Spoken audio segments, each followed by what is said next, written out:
ค่ะมานี่ค่ะขอบคุณนายไส้มาเยี่ยมยามทำข่าวมาล่ำมันยามานี่ค่ะมาถ่ายคลิปพร้อมพะนะวะบ่มาซื่อๆมันบ่เอาค่ะให้กับยาฝ้าวตีดีกับยาฝ้าวยองเด้อพี่น้องเด้อเสียงผู้ขาเขาก็ขึ้นมา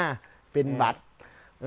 เจ็บคอเขาก็ไข้พอโทมไอมายามพอดีเอาวันนี้บ่มีแนวฝากแนวตอนกับมีตะกอนลองก่อนล่ำเอาล่ำลองให้พี่เห็นน้องเขาฟังจักน้อย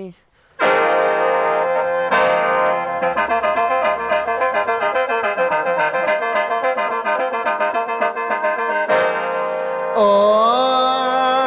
ยลาเพิ่นว่าฝ่าเอ้ยฝ่าห้องไก่ลาฝ่าเอ้ยฝ่าห้องไก่ห้องทางบึงพลาใจมานี่น้อง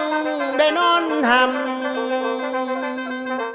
เสียงฝ่าห้องน้ำสาวนั่งล้ำคิดหอดสู้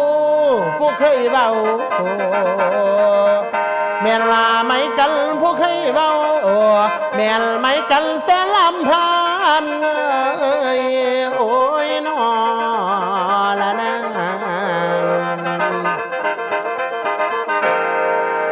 นี่ล่ะคุณพ่อแม่เฮาเอ้ย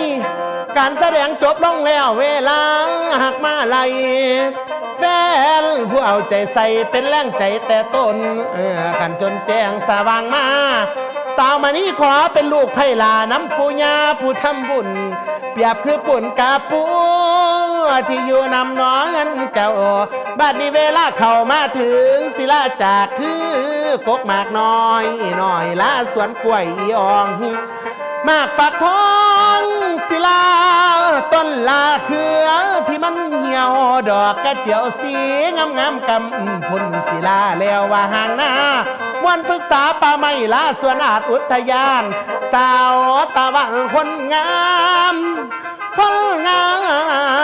สิสั่งลาเวทีหานขั้นเป็นมีงานหน้างานหลังสิมาใหม่ขอให้ไปบอก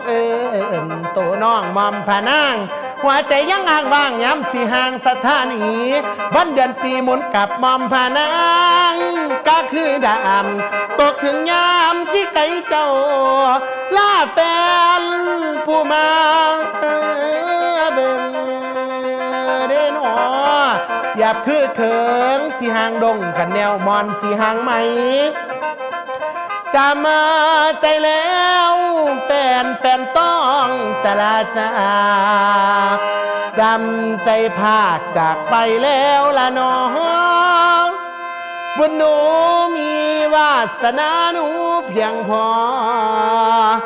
ป่านนั้นน้องจะกลับมาร่วมอีกทีละบุญสมบัติแต่เพียงนี้สาวมานี่ขวาเอิ่นสั่งไล่ท่านสุขสมบังย้ำฟังเสียงแล้วร้องฉลองทานแม่ละมวนหูเอ้ยได้น้องโอ้ยน้องเอ้ย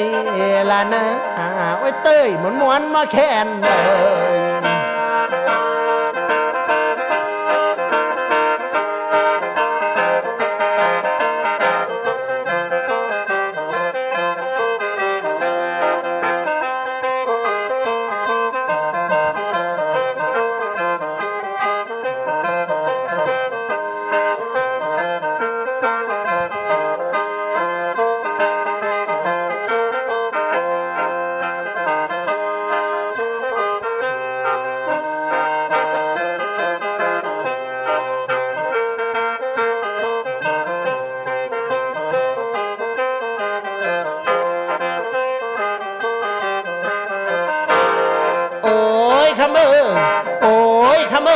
ขันเดียวเห็นหน้า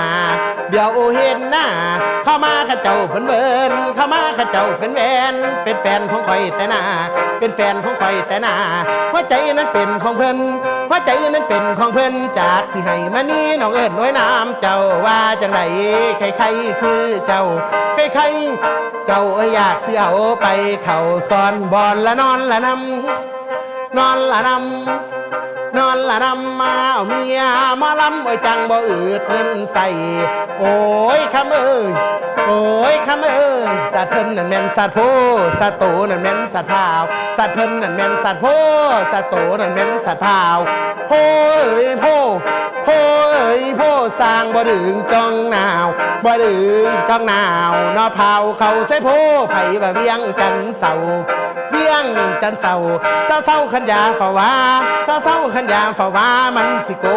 บัดนาสิโกบัดนาบักแตงสร้างเจ้าน้อยไป